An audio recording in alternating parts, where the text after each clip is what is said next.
Hi, good afternoon, everyone, or good morning. So, I am currently, or what I should say is, I'm going to be trying to install a trellis for that tomato bush that you see just up there, right there. Right there.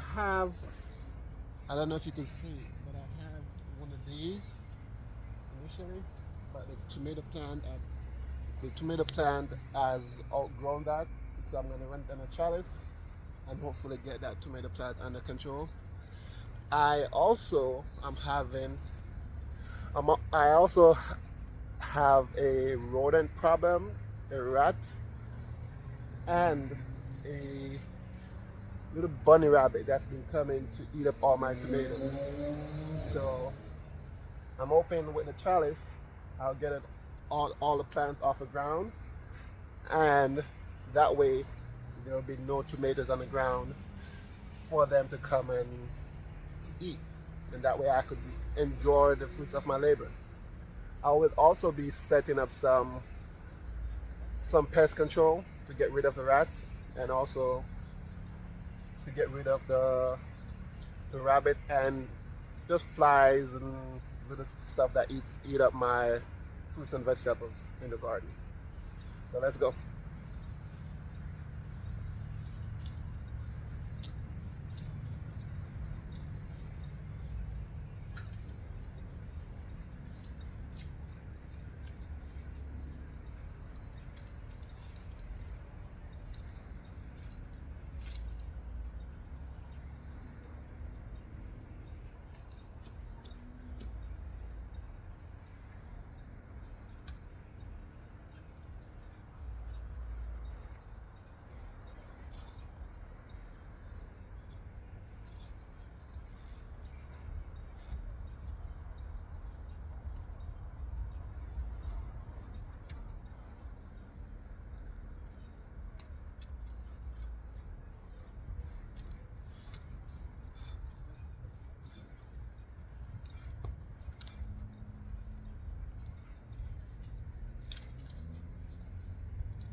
So, I don't know if you could see clearly, but let me show you. So that's one stake right there. The other stake is right here, and then there's a huge gap between the stake and the cattle panel. Between the cattle panel, I should say, and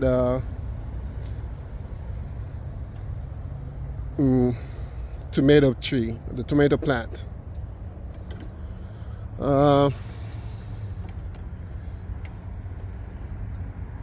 What I was thinking was to run something from the tomato plant and attach it to this, and attach it to the cattle panel. But what I'm thinking on the second hand is to just brace the cattle panel up against the raised bed, bolt it to the raised bed, and then use one stake to create the arch. And that way it will be less stressful, and I think it will also be more support, because the raised bed is just as wide as a cattle panel. So I think that's what I'm going to do. So let's go ahead and do that.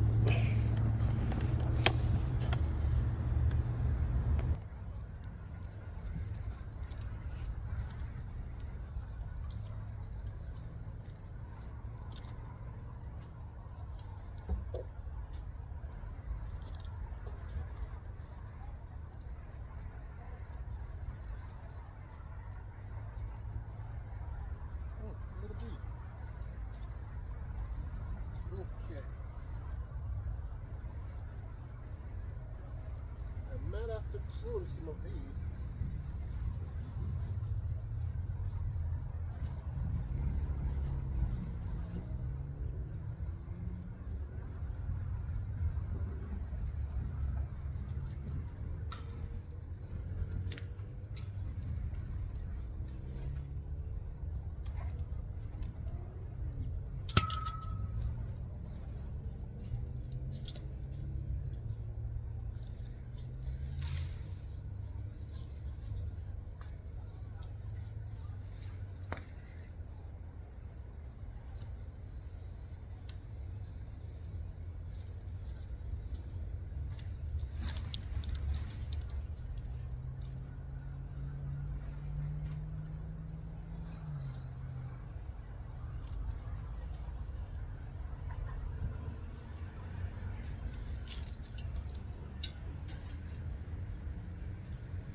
So this is how it's gonna be.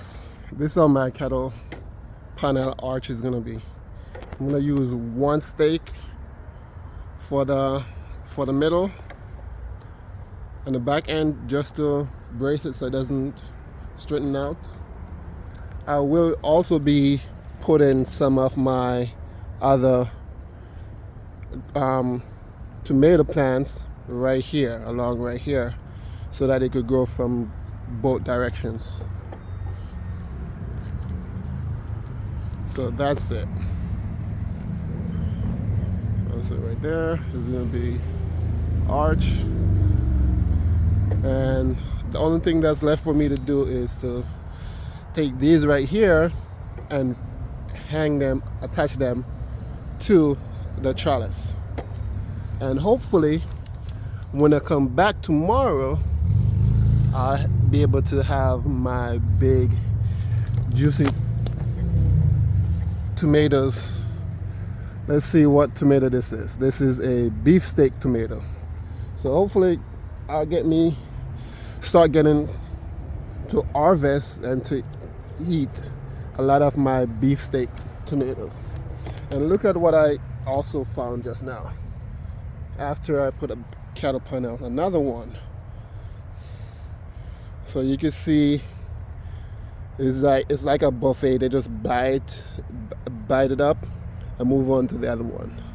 And this one were on right this branch right here on the ground.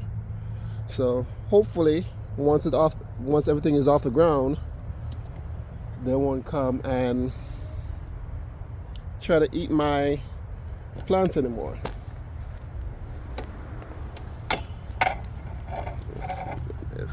Let's get rid of this one. This is just a shell.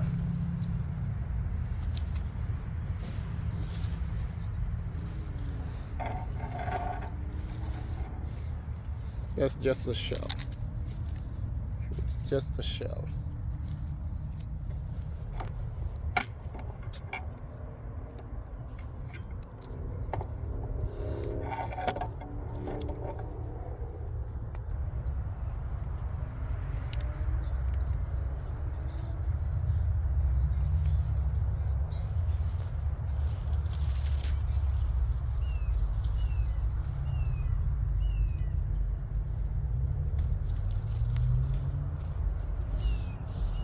So I'm also getting rid of this one because I don't want it to, there's no need for me to leave it on the plant to let it ripe because it's already bitten by a mouse, and I'm not going to eat anything that has already been bitten by a mouse. It could have disease and stuff that if I eat after them, that will get me sick. And the whole point of me growing my own fruits and vegetables is so that I could eat as healthy as possible so that I won't get sick. Look at that. It's all green inside, but even though it's green, it's still juicy.